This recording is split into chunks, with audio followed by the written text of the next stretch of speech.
বন বিভাগের চাকরির সুবাদে ফলদ গাছের সাথে আগে থেকেই পরিচিত ছিলেন মোহাম্মদ ইউনুস। 2013 সালে নিজ এলাকা ফটিকছড়ির দাঁতমারায় নিজ বাড়ির পাশে পতিত জমিতে শুরু করেন মিষ্টি মাল্টার চাষ।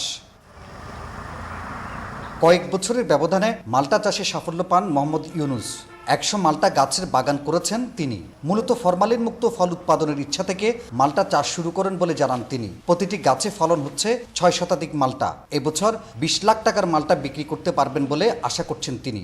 আমি বাংলাদেশি বাড়ি 1, বাড়ি 2 এবং এখানে মিশরীয় জাতের কিছু মাল্টা আছে, আপনি দেখবেন, যেটা কাঁচাও খুব মিষ্টি। এই মালটাগুলো সারা সংগ্রহ করি। মাল্টা চাষের মাধ্যমে কৃষকরা স্বাবলম্বী হতে পারে বলে মনে করেন এই উদ্যোক্তা। পাশাপাশি বন্ধ হবে বিদেশ থেকে মাল্টা আমদানিও। বাংলাদেশে আমার জানা মতো এমন কোনো ফল নাই যে 100 বর্গফুট জায়গা থেকে বছরে 8,000 টাকা ইনকাম দেবে। তৃপ্তি পাচ্ছি এটাই যে আমি কোনো ধরনের কীটনাশক, রাসায়নিক, ফরমালিন কোনোটাই আমি ব্যবহার করতেছি না। তবে এক্ষেত্রে সরকারি পৃষ্ঠপোষকতা আরও বাড়ানোর দাবি জানিয়েছেন মাল্টা চাষের এই উদ্যোক্তা। হাসান ফেরদৌস, 21 টেলিভিশন, চট্টগ্রাম।